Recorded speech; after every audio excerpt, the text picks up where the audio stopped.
Hi, folks. Sorry about the delay. My producer is out, and for whatever reason, YouTube wasn't connecting me. So I am here. So welcome. Good to see some people here. And tonight is May 17th. My allergies have affected my voice a little bit, so it might be kicking in and out a little bit. Um, I know that we may not have as many people. Folks might have tried coming in earlier and not seen anything, so they may have kind of ducked out. But it's good to see some folks here that I recognize. So anyway, welcome, and as usual, for those who are watching this live or recording who have never been here before, I'm Loyd Auerbach, parapsychologist. I am Professor Paranormal, known that way. And tonight, as always, I'll be answering questions or talking about various topics that I might have in the hopper in case I don't get any questions for that. So hopefully folks are still here. Yep, looks that way. That's good. That's good. Okay. So as I get started, hopefully in the next month, I'll have some good news about the Rhine Research Center's new home. We're just waiting on some news back. We have been looking to buy a building.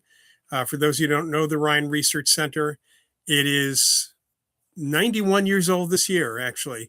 Started out in its first inception as the Duke Parapsychology Laboratory, Duke University. So if you ever heard anything about Duke University studying parapsychology, yes, they were. They had a lab from 1935 to 1965, when JB and Louisa Rhine and other just retired, hit that mandatory retirement age. So they moved it off campus and created a foundation, originally called the Foundation for Research on the Nature of Man and the Institute for Parapsychology. Eventually, they got renamed as the Rhine Research Center. And the organization still is very active right now. Paul, you can't find them on Facebook anymore. That's interesting. I will make a note and check with John Kruth about that. They should be there. I mean, he's been posting.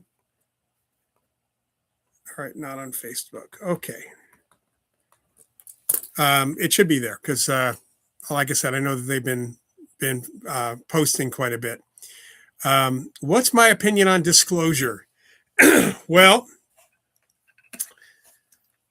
I'm not really into the UFO thing. I was at one point in my life, like college years, especially since I had the opportunity to volunteer at the Center for UFO Studies in Evanston, when it was in Evanston, Illinois, with Jalen Hynek. But I haven't really been following it too much. You know, it's so hard to know, given especially this government administration, and especially given all the obfuscation and wacky stuff and clear good stuff that's been out there for so long. I know some people who are well-known scientists who are involved have made statements that the government has been doing X, Y, and Z for years and keeping it quiet. I mean, there are reasons that they kept it quiet, but if it's real. But at this point in time, I think I have to wait for the fallout. And we also have to wait, I think, for Steven Spielberg's movie Disclosure Day, which will be really interesting. It's interesting timing that this happened with the Spielberg movie coming out this summer as well. I'm sure some of you have seen the commercials for it. But there have been many people in and around the UAP UFO world that have made really outlandish claims. Some claims that were actually seemingly real and may actually have some good work behind them. But having read a lot of UFO reports at the center, because part of my volunteer work, this is back in 1974, 75. So it's a long time ago. And Hynek had hundreds of reports that came from Project Blue Book and other places. And some were actually stamped, top secret. They really weren't top secret. They were just stamped that way because they came from Blue Book. And there was some really interesting stuff that was in there, some patterns that were real. So it's really interesting. It's going to be interesting to see how all this stuff gets analyzed and how much is real. And it's just like the Stargate program's files. There's a lot of really good stuff in that, but there's a lot of ephemera as well. That really is not that place. All right. So bring the darkness to the light. Kathy, yeah, you passed a building in Boston. It's named after Red Auerbach, who was the coach for many, many years for the Boston Celtics. And no relation. In fact, my dad, who worked for NBC Sports, knew Red Auerbach and sat down with him at one point, and they talked about family history. And there was, as far as we know, in the last few generations, there was no relationship. But it's always nice to see that there's an Auerbach Center out there. Oddly enough, there are a bunch of Auerbachs in the media over the years, and most of whom are not related to me, but there are a few that are related to me. In fact, my brother David works on the Today Show. So we have a few people that have been involved in media. My dad was a sports producer for the most part, although he did work in NBC News earlier. And he had an older brother. His oldest brother, Larry Auerbach, was the director of many soap operas for many, many years, and involved in the Directors Guild. And they had other people in the family or media. And we've met other Auerbachs. In fact, I was working with an Auerbach producer who was not related to me on a TV proposal at one point. So anyway, Paul, looking forward to watching Disclosure Day. I had the documentary, The Age of Disclosure on Amazon. I haven't seen that one yet. Again, I tend not to gravitate with all the other stuff that I'm involved in, to gravitate towards the UFO stuff. Okay, Sleeping Dog. I'm not familiar with that one. Interesting timing in Neil deGrasse Tyson's book, Take Me to Your Leader. It's like automated debunking. It may very well be that, because that's what he does, except within his own field, of course. And so again, really glad to have people here. I will say that, one aspect of this whole disclosure thing of all this information is just thinking back to some of the discussions that were going on in the 70s and 80s about UFOs, and how much obviously that was influencing science fiction. Spielberg, of course, one of his most famous movies early on was Close Encounters of the Third Kind, and that phrase, that denomination of third kind, first kind, second kind, third kind, actually came from J. Allen Hynek, who at the time was my professor at Northwestern University. He was the head of the astronomy department. And Spielberg had Hynek as a consultant. In fact, Hynek has a very short cameo when the big craft lands. At one point, he's pushing through the audience, through the spectators that are there, and he was involved in that. Another person who was heavily involved in the UFO world at that time was Jacques Vallée, who's still around. And then there was Carl Sagan, who made comments. And I know that Hynek and Sagan disagreed on a bunch of things, including the idea that this is where it kind of connected to me in many respects. Personally, I was studying anthropology, and Sagan said there's no reason why, because he would not accept necessarily faster than light travel. And he said there's no way, if you are doing travel, even if it was faster than light, unless it was really faster than light, like in Star Trek, nobody's going to spend months coming to our primitive planet. And Hynek pointed out, and he talked about this in one of his lectures, I think one of his opening lectures to the incoming freshmen, but he definitely talked about it in one of his classes, that anthropologists in the 1800s used to spend months getting to a place to study a primitive tribe. And, that's months. So that's how people traveled at the time. Why can't these folks, be actually anthropologists who are studying a primitive planet like ours? Or maybe they're just coming down for the chocolate. So just really interesting ways to kind of look at this different stuff. But science fiction, of course, explored all this stuff. And I've been a science fiction fan all my life. In fact, we can talk a little bit about Star Trek and psychic stuff and Star Wars and psychic stuff tonight, depending on the questions that I happen to get. That's kind of in my back pocket right now. Disclosure Day is going to be interesting to see if there's any aspect of psychic phenomena in that. There are some things that happen in UFO reports that seem to be connected to psychic phenomena, but the one place where it may really connect is something that Carl Jung said decades ago. And that was that he felt that some some things that were being seen might have been projections of human beings, of the unconscious mind, the collective unconscious. And Hynek even said that it's possible that many of these sightings were not nuts and bolts hardware, that there was some sort of psychic projector, something psychic going on there as well. I am looking forward to The Mandalorian and Grogu also. I'm going to try to go see it next weekend, in fact, although I'll probably be very busy because it's Memorial Day weekend. But I'm looking forward to that and some other things coming down the road too. So it should be interesting. Any thoughts on intelligent plasmoids? I have not heard of intelligent plasmoids or intelligent plasma. I do know from working with Martin Caden, who was an aviation expert and involved in NASA as a consultant and was a science fiction writer, that when we look at ball lightning, which is a plasma effect, that some plasmoids would be oval in shape and sometimes flattened, almost like flying saucers, essentially. They would move sort of intelligently or seemingly intelligently because they were often attracted to electrical systems like electric wiring. They'd follow power lines. They might hit a car and kind of be doing an EMP on the car, that kind of thing. But I've never heard of something intelligent in any other way for that.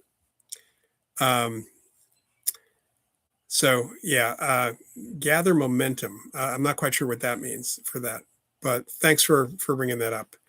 And yes, chocolate. So folks who have been around for a while know that I actually do have a certificate as a chocolatier and occasionally make chocolate as well. So I do guided chocolate tastings as kind of a sideline just for fun. There is an interview I did last week, Paul, that will be coming up. I think they said that it's going to go up next week. And then I've got another one, an interview I've got coming up this Friday. They're going to pre-record.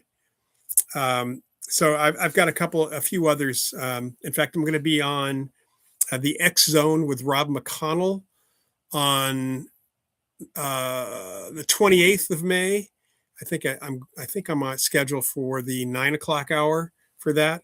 X Zone. He's a Canadian radio caster, not even a podcaster. He started on radio, and it is an online radio, so you can listen to that one live for that. Yeah, chocolatier. Just something I got interested in, and at some point I'll actually write the book I was planning on writing years ago on the subject. But it's a fun thing, and it actually does connect to psychic phenomena. For those some people may have heard me talking about this, but Dean Radin, whose name might be familiar to people who read anything in and around parapsychology in the psychic world. Dean was involved in a study back in I think it was around 2005, 2006. It got published. And it was about intentional chocolate. He was approached by a chocolate company in Hawaii, which made really good chocolate. And the guy had a plantation growing cacao. And his next door neighbor was a Buddhist monastery. And he felt that there might be some effect there from the Buddhist monastery. So Dean shepherded an experiment using one lot of chocolate from the company. It was split into 4 batches, and then they set up different conditions for the 4 batches. One was just a control condition, so it was just the chocolate. One, they got a Buddhist monk to meditate over the chocolate and put an intention into that sample of chocolate. And the intention was the same as the other 2 samples, which was this chocolate will be more energizing and more mood enhancing. It'll make you feel better than any chocolate you've ever had before. That was kind of like a paraphrase of it. The second condition was Dean was a head scientist at the Institute for Noetic Sciences, which was in Petaluma, California. And that's where his lab was at the time. But in the Institute of Noetic Sciences, IONS was hosting a Mongolian shaman who was going to do some workshop. And so Dean asked the guy to do a ritual over it, again, putting the intention in it.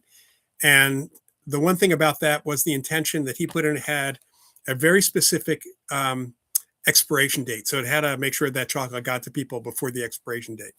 And then the third was a crystal type device.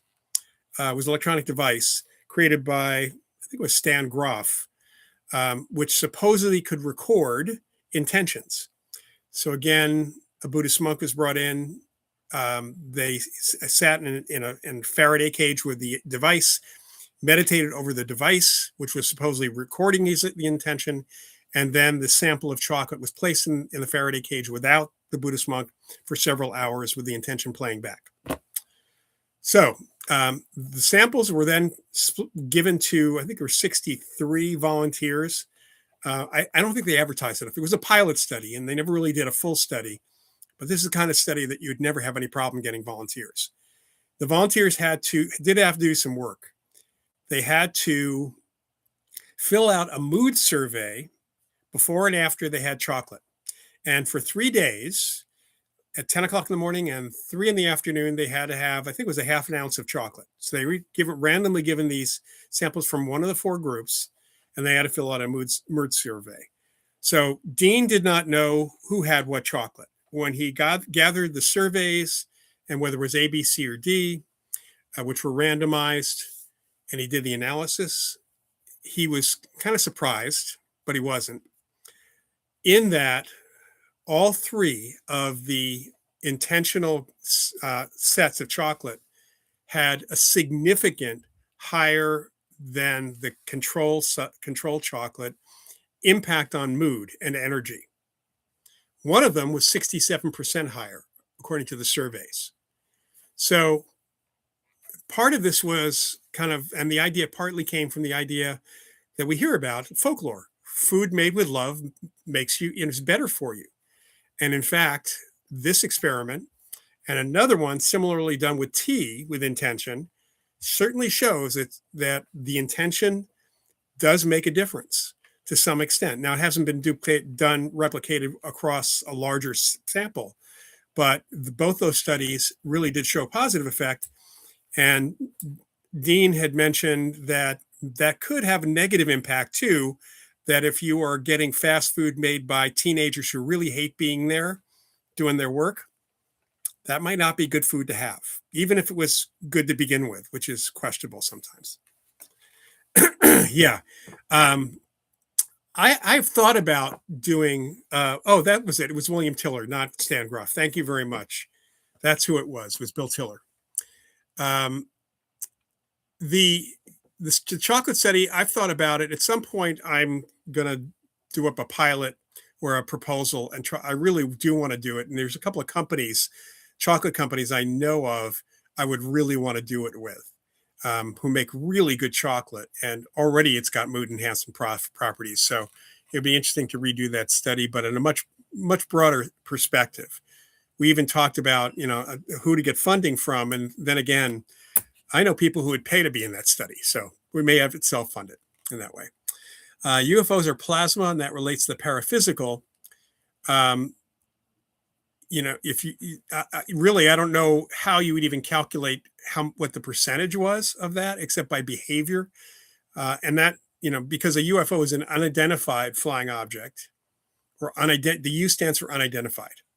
So basically, if we can identify certain ones as plasma, they come out of that set of UFOs. But that does give us an explanation for that. And it's entirely possible that that's what's going on for some of them as well. Your Qigong teacher had several shrines where he would bless Kit Kat bars. Very cool. That's a very cool thing. Personally, for the most part, I stick to artisan chocolate rather than candy. And usually try to get really hot, very dark chocolate, partly because I have sugar sensitivity, and the dark chocolate I prefer that anyway, but I've had some really good milk chocolates out there. So anyway, I kind of went on that piece here. And if anybody wants any recommendations, I'm happy to give you a couple places to go buy some really good chocolate. You will spend a little bit more money than you would for a candy bar, but you will be happy and you will not sit down and devour that whole bar, because it's usually intense chocolate. You don't need to do that. And it's hard to do that, actually. Um, yes, see all the food you eat as the best food there is before you eat it. Yeah. I really think that um, if you approach food, whatever it is, with its value to you, I tend to eat things that I like to eat. I cook a lot myself, but I only make things. Also making stuff for other people. I only make stuff that I like or love to eat. There's some days that I'm kind of stuck because I forgot to take something out of the freezer, but it's better for you that way, mentally, if not physically, in some respects. We have an effect on everything. I mean, that's the thing, is that when you start approaching it from everyone has some psychic ability or has a psychic connection in some way, we have an effect on things around us all the time. All right, brands. Just to give you, I'll give you one brand and another place to that I think you can't go wrong. And I'll mention a couple of brands too for that. The place that I love the most right now, I'm going to do a little commercial for them, is a company called Fortunato Chocolate.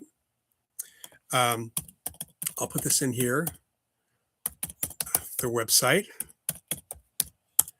They have amazing chocolate, and I've used it in chocolate tastings. I love their chocolate. I love their dark chocolates. Um, they have a really amazing, one of the best dark milk chocolates I've ever had. They make chocolates with all sorts of really interesting flavors, and their prices are not that bad at all. In fact, they're pretty good.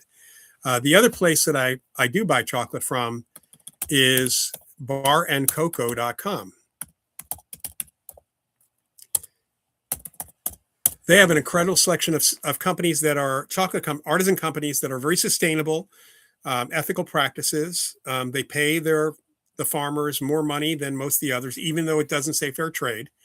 That's actually kind of a trend. Fair trade costs quite a bit of money, so a lot of the artisan makers would rather give the money directly to the farmers. And one of the brands I really like that's there is Marana. Another one, which is a Peruvian chocolate, which is also what Fortunato is. The other is what's the other? The other one is Fire Tree, and Fire Tree uses cacao grown in various islands for the most part in the Pacific that are volcanic soil. And I've had some amazing dark chocolate from them. But you can't go wrong almost with any of the companies that are in for bar and cocoa. I really don't think so. Have you heard of World's Greatest Chocolate? Not specifically. I'm not sure. I haven't heard of a brand called World's Greatest Chocolate. That's kind of a claim. I think that might be pushing it a little bit, because I don't think that the stuff that I really like may not be things that you like. So that the stuff that I like might not be the world's greatest chocolate as far as you're concerned.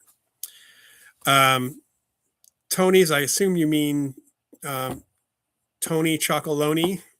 And they have fairly good principles too, in terms of, from what I understand, their sustainability and how they deal with the farmers. I'm just not a fan. That's just not one that I really like very much.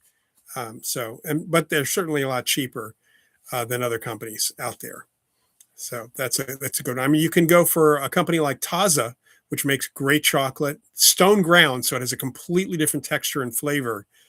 And those are relatively inexpensive bars. And there's some other companies that are in the supermarkets you can pretty well find.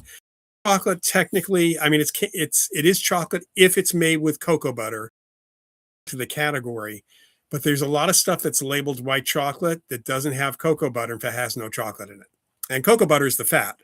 So really, white chocolate is cocoa butter, if it's made right, cocoa butter, vanilla, and sugar, and milk, and sometimes milk solids typically are going to be in there too for that. Precognition. Yeah. Okay, so precognition, we can switch tactics here.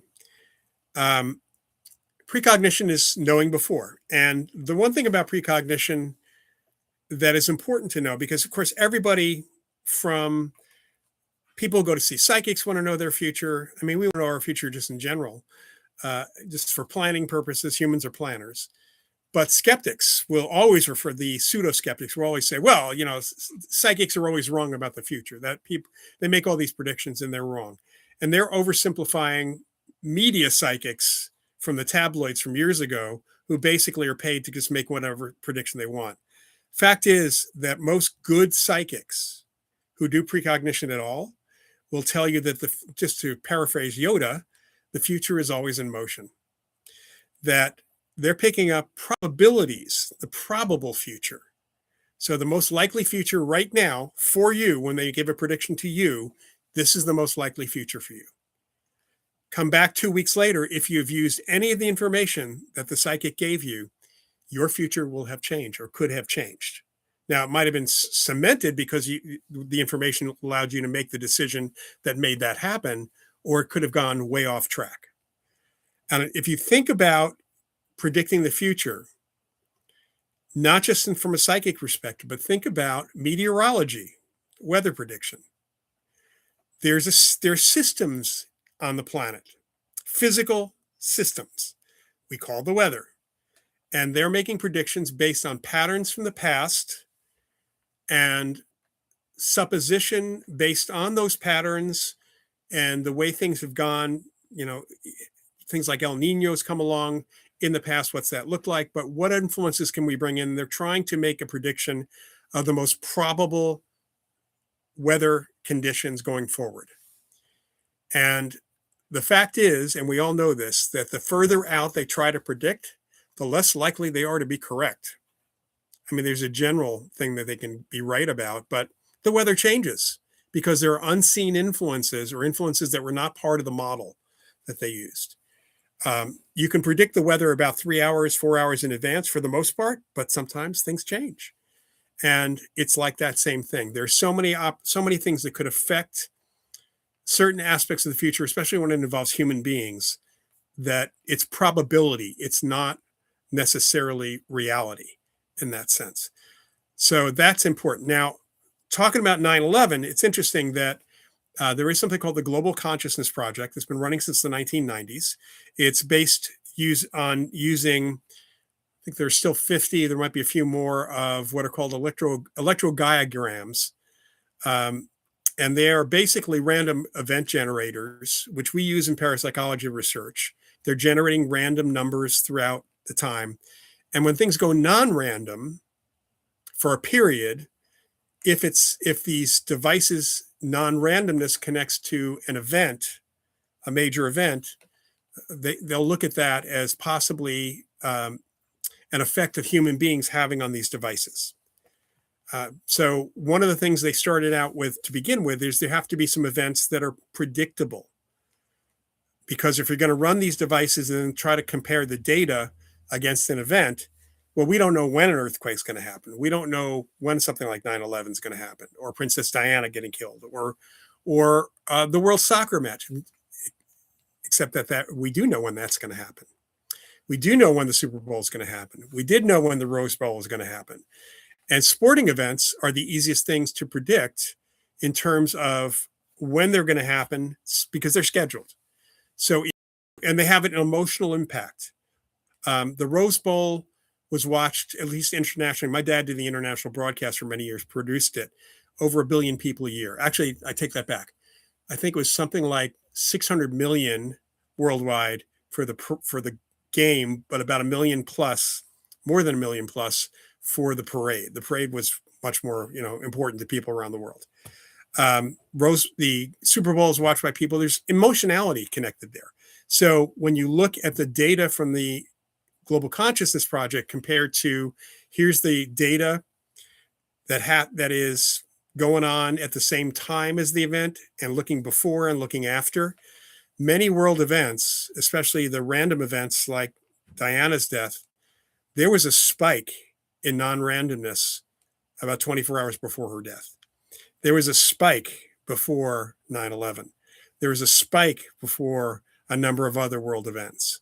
So it seems like these devices are reacting before the event because whether we know it or not, many of us are at least emotionally picking up on a disturbance in the force. That's one way to put it. Personally, I had an experience the night before. I'll tell you about that in a moment. But at the time, this is in 2000, 2001, there was an e-group called the Intuition Network, and a lot of psychics and researchers and other people were part of this, just putting stuff in via email as a listserv. And there was in June of 2001, someone posted something about having a dream or getting a very impression that a plane and an aircraft was going to hit the World Trade Center and it was going to kill a lot of people. No idea when that was going to happen. So that was interesting. The night before, so it was the night of 9/10, went to bed, couldn't fall asleep. And sometimes I have had insomnia, couldn't fall asleep for a very long time. Normally that, for me, even today when I have it, it doesn't last more than a couple of hours. I was up till 3:34 in the morning. And it wasn't that I was not tired. It was just that things did not feel right to me. I don't know what it was. Just something was going on. So I go to sleep finally. I woke up, look at my clock. I woke up at 5:43 a.m. And then I just got out of bed. And for whatever reason, I went into the living room and I turned on the TV. I never did that. And I watched the first plane had just hit. And I watched live as the second jet hit the towers. So then I find out that a number of people on the Intuition Network and others I talked to had very bad sleep and had weird dreams and had an emotional reaction, like there was a disturbance in the force. So, and the Global Consciousness Project becomes something. So we, as human beings, may be picking up ripples from the future, you might say, in those circumstances as well. All right, let me look here again. Let's see, Paul, caramel pecans look amazing. I assume that's on Fortunato. Yes, they are amazing. I will tell you what is truly amazing if you go to Fortunato Chocolate is I bought the almond butter, the chocolate almond butter. Now I prefer almond butter to peanut butter, but I hear the peanut butter is great. They have both a dark and milk chocolate. It's shelf stable, so I can leave it on the shelf and I just pop it in the microwave for about 30 seconds, and then I can just simply spoon it out. That's like my new favorite from them, besides some of the other stuff. Scharfenberger is good. Scharfenberger actually, which started here in Berkeley, kicked off the artisan chocolate just process. I mean, all of a sudden, smaller chocolate makers were jumping on the bandwagon, and that was the 1990s. That was a really great time to jump onto chocolate. So that's when I did that. For that, I'll mention one other thing. Just jumping back to precognition, that it's important. We do experiments in precognition, and some of the experiments are not about, let's say, what's the next card that's going to come up, what's the computer going to come up with next. Sometimes it's about our feelings. And there have been studies, Daryl Bim did a study, others did studies on something called presentiment, where you're wired up to biometrics, it's kind of like a polygraph, and you're looking at a blank screen or maybe a screen with a very neutral picture, and every once in a while the computer system randomly shows a very evocative picture. Maybe it's violent, maybe it's sexual, or really, really funny. And normally what happens if you're hooked up with these biometrics, when you see something like that, there's a reaction, unconscious and conscious to some extent. But what Dean Radin had found, a bunch of folks had found that there was a reaction about 5 to 15 seconds before that randomly selected image is shown, and actually before the system even chooses the image.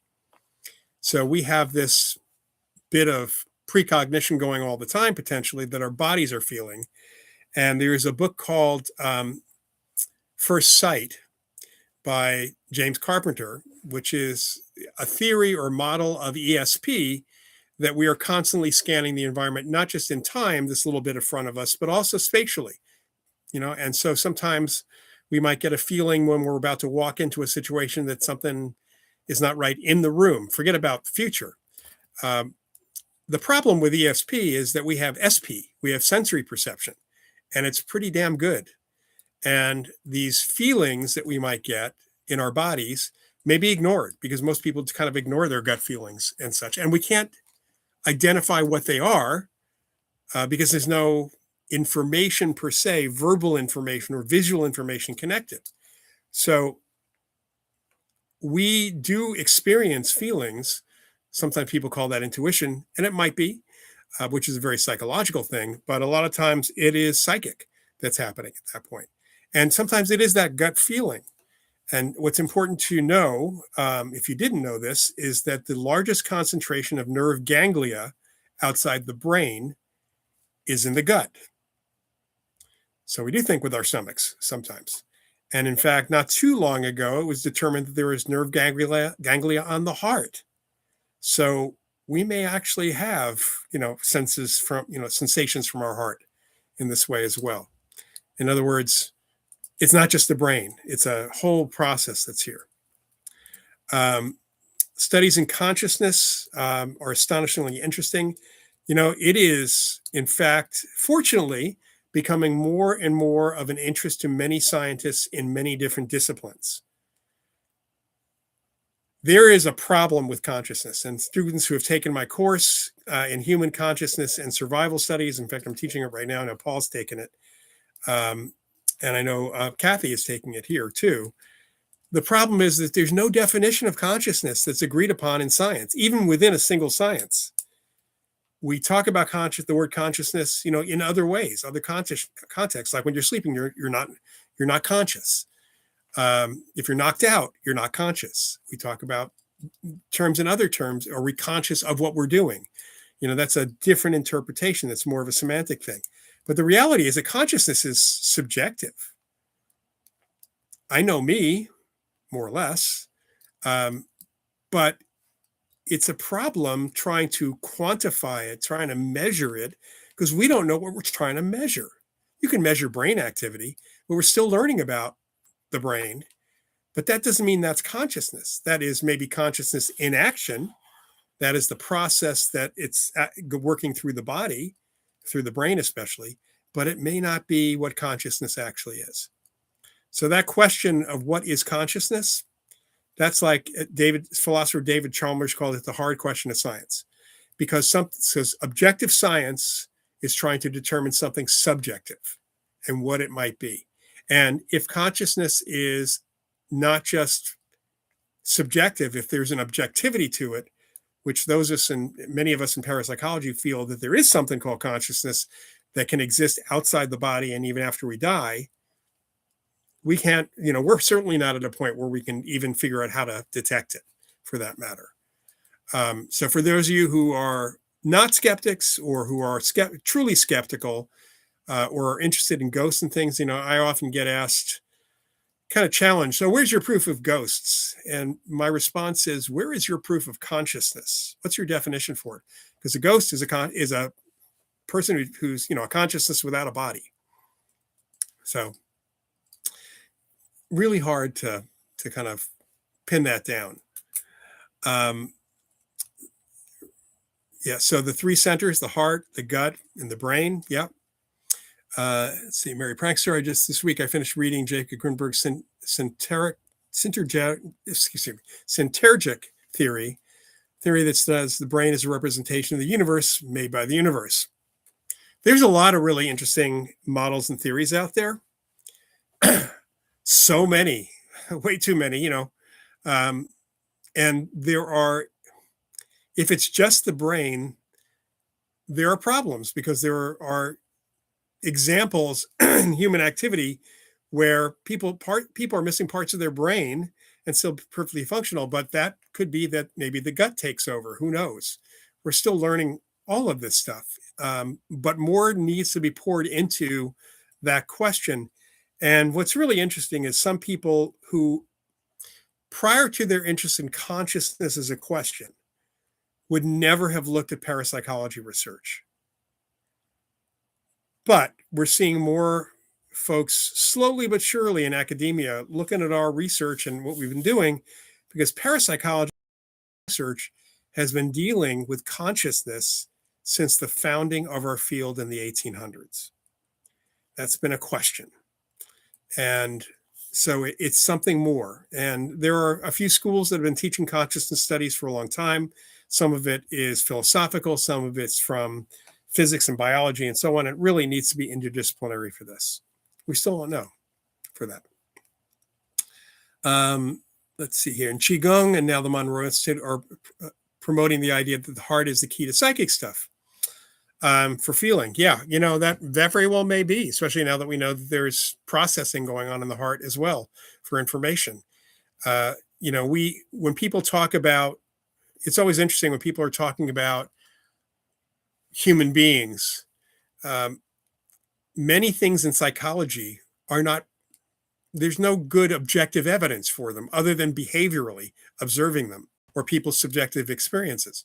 I mean, even looking at emotions are subjective, and maybe you could identify where in the brain the person is experiencing the emotion, except that you'd have to have someone who is truly feeling the emotion, which is very, very difficult to do ethically.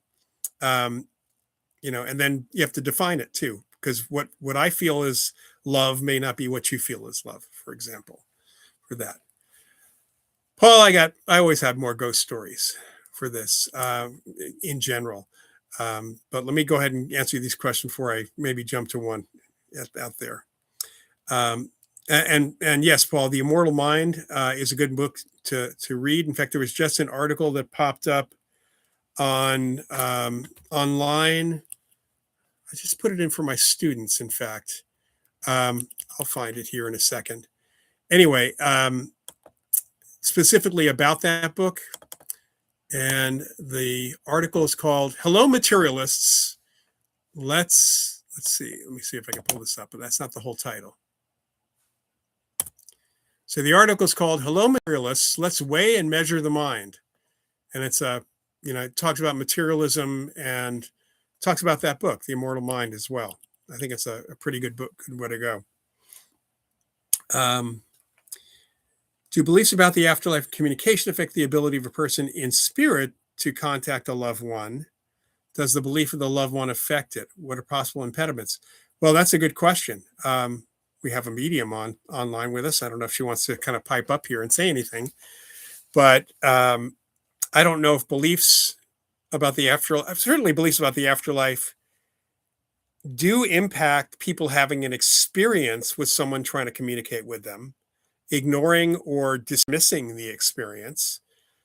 Sometimes it can be, an apparition experience. It can be some other form of afterlife communication that is like in their face, literally, or in their ears, and they just assume that they've been imagining it. Those things definitely do prevent contact or further contact. As far as the people on the other side, maybe it is hard. I don't know, to communicate with someone who has disbelief. Mediums, you don't have mediums who disbelieve in the afterlife typically, so I don't know that it would affect them in any way, but it might affect their people who they're doing the mediumship for. Sometimes you end up with skeptics in the gallery readings, for sure, and they don't accept it at all. Heard the idea that dogs meeting people first time will come up to them. If it feels okay, it's okay, but they detect bad energy, they stay 5 feet away from meeting animals. Read us by our energy. Whether it's energy or they're sensitive to nonverbals, hard to say. I mean, people are sensitive to nonverbal communication, not just energy, but we all pick up other people's energy more or less as well. I love what Marvel Comics movies are doing, and that's given the masses the needed missing metaphors for ideas like Asgard, not just in outer space, but in other dimensions.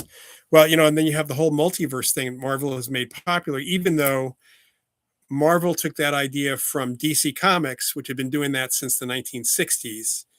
And the person who who came up with the term multiverse is a science fiction and fantasy writer by the name of Michael Moorcock, who had a character called the Eternal Champion. Really recommend these books. They're cool fantasy books. The Eternal Champion was the same soul born in different dimensions or in different times, many different heroes. And glad that they're doing the multiverse thing. I know that DC certainly has that in its canon and has been doing it for decades. That's when I first encountered parallel universes, was in the 60s in a Flash comic book. But it's been something that's been going on even with multiple Earths for a long time. So it's a really good metaphor for things, and places like Asgard, which and Olympus and other things. This is something that fantasy writers have talked about as well. That it's not the physical Mount Olympus, but it's this other dimension that is kind of a metaphor or an allegory to connected to Mount Olympus in that way. Science fiction's been doing really good things for a long time. Star Trek, the very first pilot, the Cage, had these aliens who were projecting basically virtual reality, kind of making the Federation characters, the human characters, think that they were in these other realities.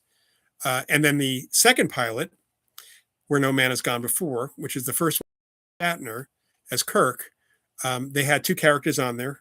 And Sally Kellerman, who was a psychiatrist who was on there, was talking about people's Esper rating, in other words, psychic ratings. And then there was a connection, they ran into the barrier at the edge of the galaxy, and it amped up her psychic abilities, and also the helmsman Gary Lockwood's character, same thing, where he felt he was a god, and that's a whole thing. But Star Trek has consistently had elements of psychic phenomena, although ghosts are not so much. They've done it in different ways. In fact, there was an episode with focus on Beverly Crusher's character, the Doctor's character in Next Generation, which is kind of a gothic episode.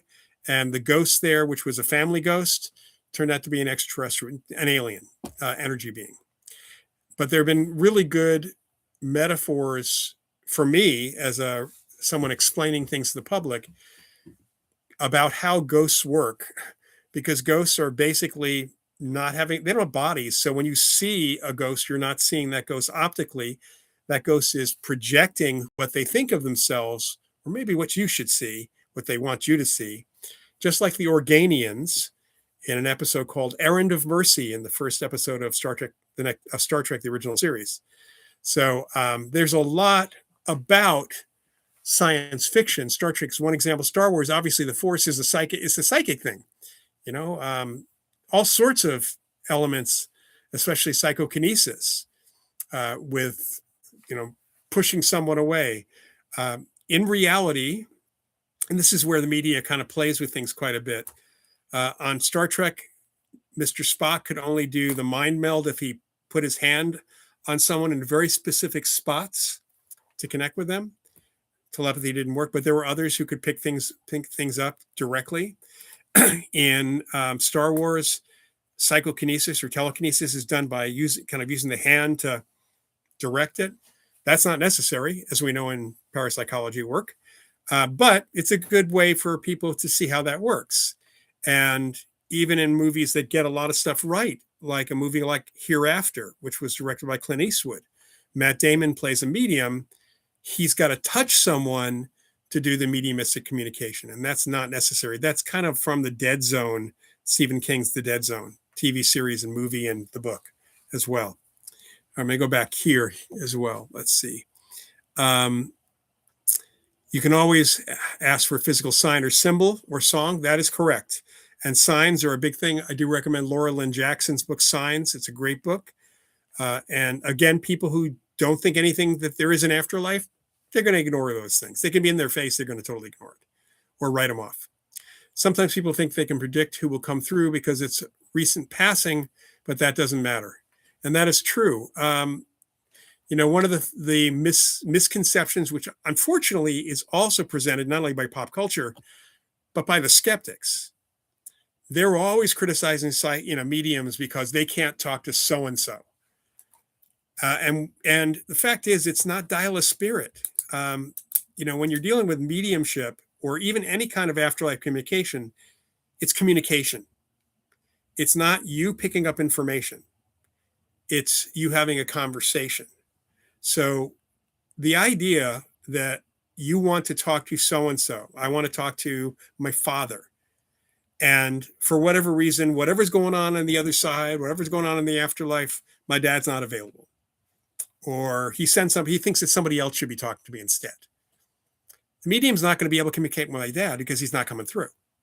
That's his choice, not my choice. Kind of like the old days with landlines, and you'd call a friend's house when you were a kid and you wanted to talk to your friend, but one of the parents picked up the phone and said, "Oh, he's not here." You didn't want to talk to the parent, but the kid's not there, so he's not available. So that kind of thing. That's important, and it's not to the debt. Mediums are not responsible or don't have the ability to dial a spirit in that way. That's important to remember. Irreducible Mind, Beyond Physicalism, Consciousness Unbound. Those are all great volumes by Ed Kelly and others. The Division of Perceptual Studies at the University of Virginia. Thank you, Paul. They're very deep and dense. But the first one, Irreducible Mind, also comes along with a copy of Human Personality and Its Survival of Bodily Death, which was written in the late 1800s by Frederick Myers and others, looking at the idea and evidence at that time that consciousness, and they didn't call it that, called it human personality, can survive the death of the body. Definitely worth looking at that book, which is available for free on the Internet Archive, which has all sorts of adult copyright books. Plenty of ghost books there too. Bring the Darkness to the Light. That is the medium with us. Find Spirits Come Through Fast and Furious, especially if they have a concern or issue to discuss for healing. That makes perfect sense. All right, let's see. Elon Musk says one day, "Where are the aliens?" And the next day says, "We live in a simulation." I don't know that I think Elon Musk himself lives in his own mind simulation. It doesn't seem to relate to reality most of the time. Jack Kirby was unveiled and dedicated. Yes, there was. I saw that. There was a street, Jack Kirby Way. For those who don't know, Jack Kirby was an artist and creator, co-creator of the Fantastic Four, the Hulk, Thor, many other Marvel characters. It was not just Stan Lee. Captain America, which he created with Joe Simon back in the 1940s. He created a whole bunch of Golden Age characters as well, and also created the Eternals and on the DC side, created Darkseid and the New Gods and all the other great stuff. Mr. Miracle, characters that have been around for a while. What do you know about J. Allen Hynek? He was never a professor on astrology. He was a professor of astronomy. J. Allen Hynek was an astronomer. He was the civilian advisor to Project Blue Book for many years until it closed down. He was the head of the astronomy department, head of faculty for the astronomy department at Northwestern University for many years. When I went there, that's where he was. I started as an astronomy major, in fact, and switched to anthropology for a variety of reasons, not because of Hynek. And Hynek was really knowledgeable about parapsychology, about psychic thefts. He was knowledgeable in a lot of areas. And I think he was very frustrated by a lot of the skeptics. I saw him speak at one of the Committee for Scientific Investigations that claims the Paranormal's conferences. They had a convention at Stanford University in 1984, and Hynek was on a panel. He spoke about UFO reports. And his whole talk was about what was the patterns in UFO reports and all of that. And the physical evidence in some cases, what we would call close encounters of the second kind. And the questions that came to him, so annoying. He kept his cool the whole time, just criticizing him for studying UFOs. And he said, "I don't study UFOs because if I studied a UFO, that meant I had a UFO and then it would be identified. I study UFO reports and look for patterns." And this went on multiple times. And then later he was on a panel with Phil Klass, who was a debunker of UFO reports. And same thing. People were saying to him, "You're studying UFOs. How can you possibly study a UFO?" "I don't study UFOs. I study UFO reports." So Hynek was incredibly knowledgeable in astronomy, but he was a very careful scientist. He rigorously looked at things. There were a few close encounters of the third kind cases he had, which the conclusion was, well, there's physical evidence here, and the guys who experienced this fully believe it. So that's as far as he could go. didn't say, I can't tell you if they're aliens or not for that. Elon is trying to make the secular sacred, or the sacred secular in a way. You know, there's all that ancient alien stuff, the ancient astronaut stuff that is supposedly, that Von Daniken used to explain the gods. And a lot of his evidence was highly questionable. In fact, some of the archaeological photographs were, one at least I know was doctored. Not necessarily by him, but definitely was doctored. So hard to say with that. All right, Mary Prankster, and we only have a couple minutes left here. In Doctor Who, the episode Hyde, a ghost haunting a house turns out to be a time-traveling pioneer from Earth's future who got stuck in time-distorted pocket universe where 1 second was 100,000 years. Yeah, science fiction has dealt with ghosts in a lot of different ways. I can recommend a really interesting book by Philip Jose Farmer, one of my favorite authors. The book is called Traitor to the Living. Traitor to the Living. And some scientists, just to kind of tell you the premise, some scientists discovers what the afterlife is. And it's an electromagnetic body universe. Consciousness after death is electromagnetic in this other dimension. And he connects with it. And he decides to allow these EMBU beings to come back and possess people. So he becomes the traitor to the living. Really interesting book, worth reading. A lot of writers to envision what an afterlife could be like, unless it's just like here. Another great book on the afterlife is What Dreams May Come, which was a movie with Robin Williams and Cuba Gooding Jr. But frankly, the book is so much better than the movie, partly because Richard Matheson wrote it, who was someone who was probably the most knowledgeable fiction writer about parapsychology based on the library he had and what he read. He even wrote a short book on mediums, which is available as a Kindle book called Mediums Rare. It's about the early days of mediumship. So those are two really great movies I can recommend. There's a lot of really good science fiction that's been around for decades that approaches these different psychic topics, including the ghostly topics, from a speculative fiction perspective rather than a horror or supernatural perspective. Looking at consciousness is actually a real thing, and that it survives death. So in many respects, science fiction writers have been ahead of the game or alongside us as well. And I think that's where you dive in. If you really want to dive into something, well, comic books have kind of taken even a step further, of course. There's many ghostly characters in DC Comics, the biggest ones being Deadman. Yes, that's the character's name. And the Spectre.